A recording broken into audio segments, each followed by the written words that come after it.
ಎಲ್ಲರಿಗೂ ನಮಸ್ಕಾರ. Hi, welcome to my YouTube channel. ಇವತ್ತು ನಾವು ಈ ಸಂಜೆ ಹೊತ್ತಲ್ಲಿ ಫ್ಯಾಮಿಲಿ ಸಮೇತವಾಗಿ ಎಲ್ಲೋ ಹೋಗ್ತಿದ್ದೀವಿ. ಗೆಸ್ ಮಾಡಿ. ನಾವು ಹೋಗ್ತಿರೋ ಜಾಗದಲ್ಲಿ ಟ್ರಾಫಿಕ್, ಬರೋರು ಬರ್ತಿದ್ರು, ಜನ ಹೋಗೋರು ಹೋಗ್ತಿದ್ರು. ನಾವು ಬಂದಿರೋದು ಮಲ್ಲೇಶ್ವರ ಸ್ವಾಮಿ, ಶಾಂತ ಮಲ್ಲೇಶ್ವರ ಸ್ವಾಮಿಯವರ ಜಾತ್ರಾ ಮಹೋತ್ಸವ ಸಂಕ್ಲಾಪುರಕ್ಕೆ ಬಂದಿರೋದು. ಭರ್ಜರಿಯಾಗಿ ಲೈಟಿಂಗ್ಸ್ ಎಲ್ಲ ಹಾಕಿದ್ರು, ತುಂಬ ಚೆನ್ನಾಗಿತ್ತು ನೋಡೋಕ್ಕೆ. ಇದು ಬೆಳಗ್ಗೆಯಿಂದ ಮಿಡ್ನೈಟ್ ತನಕ ಇರುತ್ತೆ. ನಾವು ನೈಟ್ ಬಂದಿದ್ದೀವಿ. ನಾವು ಬರೋ ಅಷ್ಟೊತ್ತಿಗೆ ಪ್ರೋಗ್ರಾಮ್ ಎಲ್ಲ ಸ್ಟಾರ್ಟ್ ಆಗಿತ್ತು, ಸ್ಟೇಜ್ ಪ್ರೋಗ್ರಾಮ್. ನಾನು ದೂರದಲ್ಲೇ ಜಾತ್ರೆ ಕಣ್ಣು ತುಂಬಿಸ್ಕೊಂಡು ಈಗ ದೇವಸ್ಥಾನಕ್ಕೆ ಹೋಗೋಣ ಅಂತ ಹೋಗ್ತಾ ಇದ್ದೀನಿ. ನಾವು ಬರೋ ಅಷ್ಟೊತ್ತಿಗೆ ಪ್ರೋಗ್ರಾಮ್ ಸ್ಟಾರ್ಟ್ ಆಗಿತ್ತು, ಸ್ಟೇಜ್ ಪ್ರೋಗ್ರಾಮ್. ಕಾರ್ತಿಕ ಪೂಜೆ ಸ್ಟಾರ್ಟ್ ಆಗಿತ್ತು ದೇವಸ್ಥಾನದಲ್ಲಿ. ಶ್ರೀಗಳೆಲ್ಲ ಬಂದಿದ್ದರು. ಗೋಪುರ ಪಕ್ಕದಲ್ಲೇ ಕಳಸ ಹೂಡಿದ್ರು. ನೋಡಿ ನಮಸ್ಕಾರ ಮಾಡ್ಕೊಂಡು ಆರತಿ ತಗೊಂಡು, ಇದೇ ಶಾಂತಮಲ್ಲೇಶ್ವರ ಸ್ವಾಮಿಯವರು. ಇವರೇ ಸಂಕ್ಲಾಪುರ ಜಾತ್ರೆ ಅಂತಲೇ ಕರಿತೀವಿ. This is my first voice over.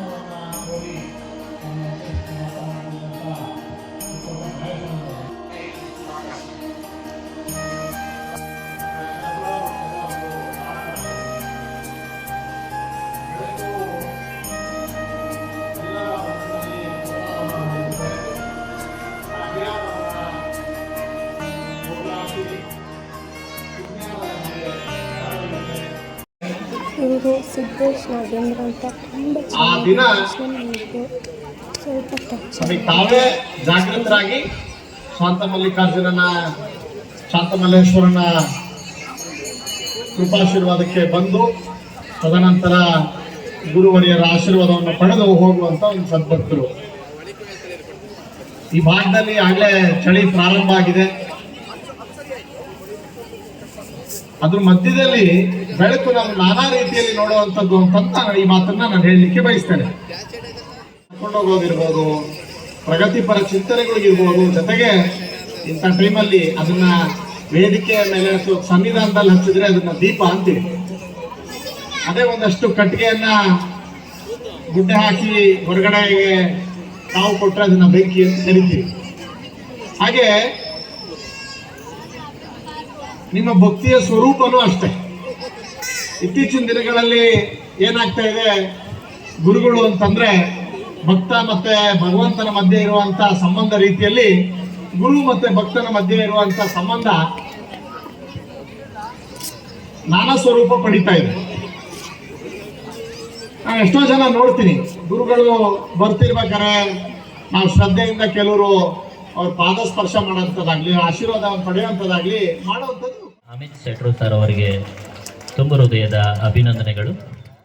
94 ವರ್ಷದಿಂದ ಅವರನ್ನ ನಮ್ಮನ್ನ ಸಾಕಿ ಬೆಳೆಸಿ ಎಲ್ಲ ಮಾಡಿದ್ರು. ಈ ವೃದ್ಧಾಭಿವೃದ್ಧಿಯಿಂದ ಅವರು ನೋಡ್ಕೊಂತ ಕರ್ತವ್ಯ ನಮ್ಮದು. ಆ ಕರ್ತವ್ಯದಲ್ಲಿ ನಾನು ಸ್ವಲ್ಪ ಹೆಚ್ಚಿಗೆ ಜಾಸ್ತಿ ಮಾತಾಡ್ಲಿಕ್ಕೆ ಹೋಗಲ್ಲ. ಯಾಕಂದರೆ ಸಿದ್ದೇಶ್ ನಾಗೇಂದ್ರ ಅವರು ಮಾತಾಡಿದ್ದಾರೆ. ಯಾಕಂದರೆ ಮಗನಾಗಿ ಅವರು ನಮ್ಮ ಮನೆಯ ಮಗನಾಗಿ ಒಬ್ಬರಾಗಿದ್ದಾರೆ ಸಿದ್ದೇಶ್ ನಾಗೇಂದ್ರ ಅವರು.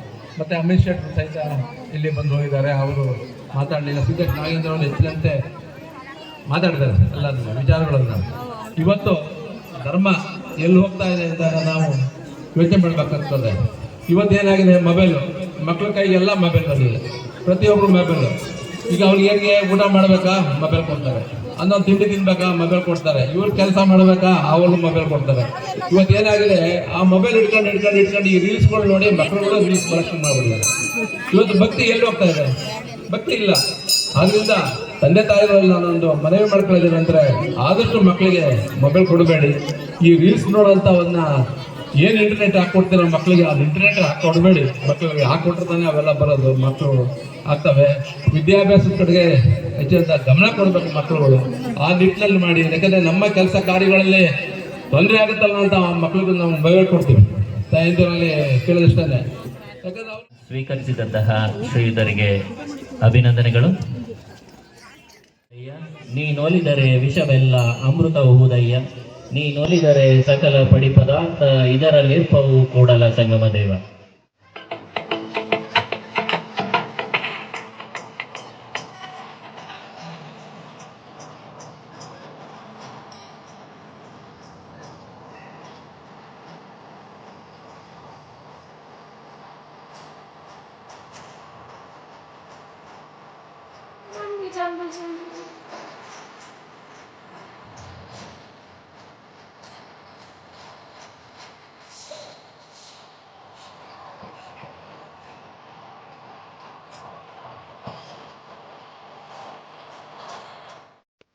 ಡ್ಯಾನ್ಸ್ ಪ್ರೋಗ್ರಾಮ್, ಭಾಷಣಗಳು, ವೀರಗಾಸೆ, ಮೇಯ್ನ್ಲಿ ವೀರಗಾಸೆ ತುಂಬ ಚೆನ್ನಾಗಿ ಮಾಡಿದರು.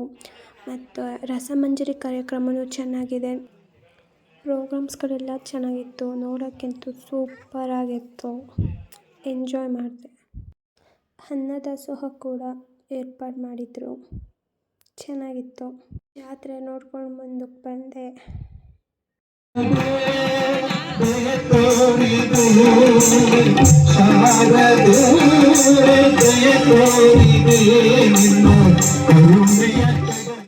ಪ್ರೋಗ್ರಾಮ್ ಎಲ್ಲ ನೋಡ್ಕೊಂಡು ಕೂತಿದ್ವಿ, ಏಕೆಂದರೆ ಪಲ್ಲಕ್ಕಿ ಶುರುವಾಗದೆ ಮಿಡ್ನೈಟ್ 12 ಗಂಟೆ ಮೇಲೆ. ಚೆನ್ನಾಗಿತ್ತು ನೋಡೋಕ್ಕೆ.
ಪ್ರೋಗ್ರಾಮ್ ತುಂಬ ಚೆನ್ನಾಗಾಯಿತು. ಸ್ವಲ್ಪ ಕ್ಲಿಪ್ಸ್ ಮಾತ್ರ ಆ್ಯಡ್ ಮಾಡೋಕ್ಕಾಗಿದೆ. ವೀರಗಾಸೆ ಮತ್ತು ಪಲ್ಲಕ್ಕಿ ಉತ್ಸವದ್ದು ವಿಡಿಯೋ ಬೇರೆ ಮಾಡಿ ಹಾಕಿರ್ತೀನಿ, ನೋಡಿ ಮಿಸ್ ಮಾಡಬೇಡಿ, ತುಂಬ ಚೆನ್ನಾಗಿದೆ ಅದು. Thank you for watching this video. Like, share, comment and subscribe to my channel.